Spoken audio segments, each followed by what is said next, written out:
In my PSVR2 review, I mentioned that I fell in love with VR again after playing with it for the past few days. Horizon Call of the Mountain is one of the main reasons why. But the question remains, is it accessible to those disabled players who can play VR games? Let's find out. Hi, I'm Steve Saylor, an accessibility advocate and consultant in the video game industry, and I'm also blind. If you're wondering how I can play video games if I'm blind, click here or in the link in the description down below to see exactly what I see when I'm playing video games. Also, while you're here, click the like and subscribe button. It would really help make this channel grow. Being PSVR2's single flagship launch title, Horizon Call of the Mountain is given the opportunity to showcase all of the new bells and whistles that PSVR2 has to offer. And from a technical standpoint, it definitely delivers. The environments are gorgeous. The story and lore fit right into the Horizon world and show the first glimpses into where Guerrilla wants to go with this franchise. If you're worried about any potential spoilers for the other games, this is a standalone adventure, and there are references to the other games in terms of the lore and the people you come across, but it won't spoil the story for you. Also, from an accessibility standpoint, it has a lot to offer, even if the PSVR 2 isn't super accessible to many disabled players. Right from launch, the game gives you the ability to turn gaze tracking on or off, allows you to play the game either seated or standing, turn subtitles on, and then allows you to select several presets based on your current comfort level with VR. There are also a few options in an accessibility menu that you can adjust as well to fit your needs, including aim assistance, slow time in the tool selector, auto load arrows, and one of my personal favorites, disabling falling while climbing. It's not that I'm afraid of heights or afraid my body will go into vertigo if I fall. I'm afraid I can't see the next handhold and will keep falling a lot, which in turn would give me vertigo. Believe me, it's a huge sigh of relief to be able to let go while climbing and just float in the air until you can grab another ledge to propel yourself up. And don't worry if you have short arms as well, or don't have a large range of motion due to your disability, or just a limited amount of space in your play area. You can adjust the climbing reach multiplier to help get that out of reach ledges and handholds. So that way, if you have short arms, there's a setting there for you.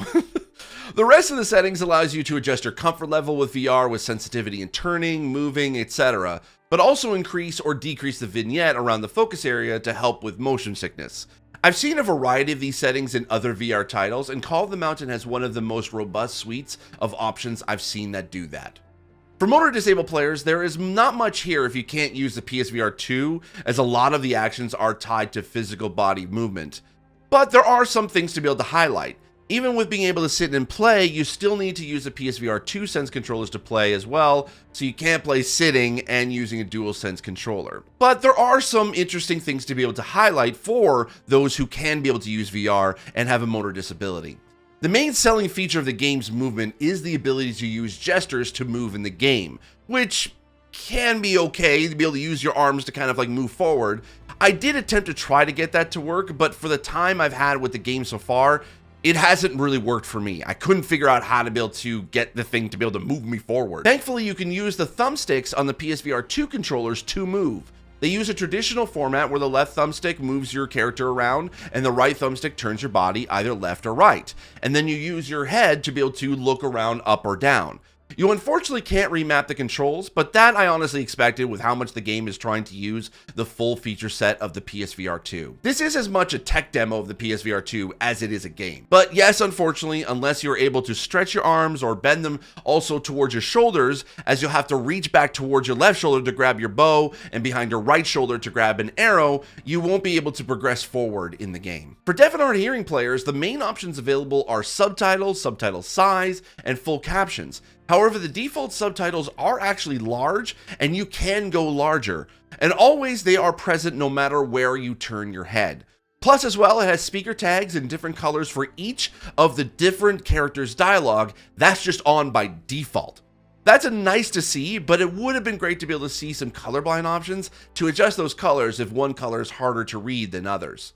The full captions options basically turns on audible character sound effects, like if a character is breathing heavily or groans or sighs, etc.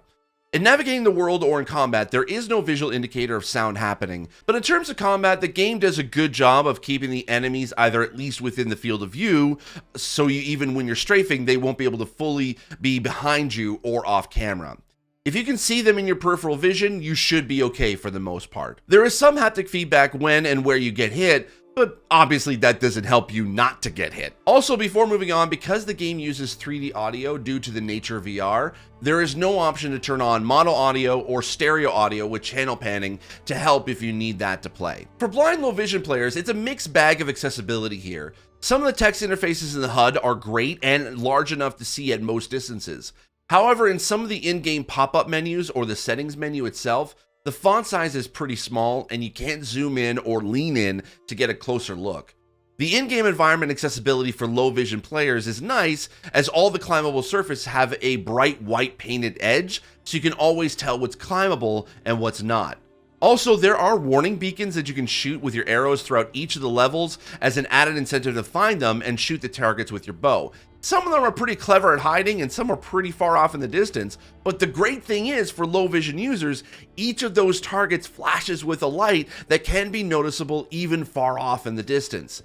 There were several targets that I would have missed completely if I didn't see a small glint of light off the corner of my eye, and when I looked, I saw absolutely nothing that indicated a target was there, but once I aimed for the flashing light, I was able to hit the targets without issue or wasting a lot of arrows, which is actually surprisingly pretty good for me, considering the fact that it takes me several shots to be able to hit anything with any accuracy. So the fact I was able to hit several things and several far off targets, I'll pat myself on the back for that one. Even the crafting interface is fairly intuitive and easy to see. For crafting arrows, once you unlock the ability to craft different arrow types, the pieces float in the air, which you can lean in close to see, and the place on the arrow where those pieces go is highlighted for you.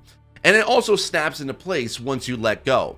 When you get to a crafting table, at first I was really confused as to how to do it, but if you pick up two pieces that connect together, there is a dim ringing sound that lets you know you are close to where the two pieces needed to connect, and once you do, the pieces snap into place. I was kind of mad at myself once I figured it out because I could hear the ringing, but I couldn't piece together that it was helping me to know where the thing was supposed to go. That's, a blind moment for me. When you are navigating the world, you are sent along an almost golden path with some variation of alternate paths to take, but ultimately will steer you back to the main path.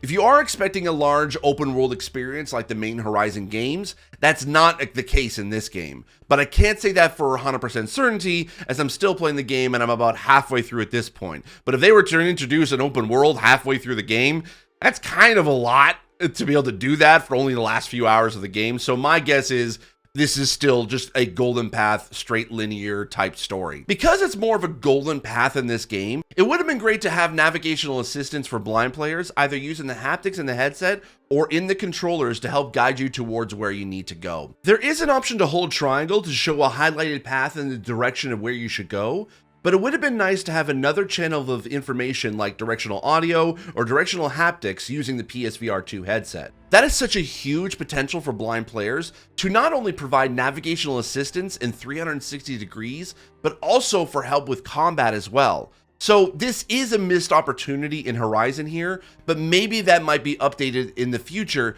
based on player feedback. Horizon Call of the Mountain is by far my favorite game to play on the PSVR2, and if VR is accessible to you, I would recommend it. I think Guerrilla did a fantastic job of integrating as much accessibility as they could with the limitations of VR. If you are picking up a PSVR2, there is no choice, you have to play this game.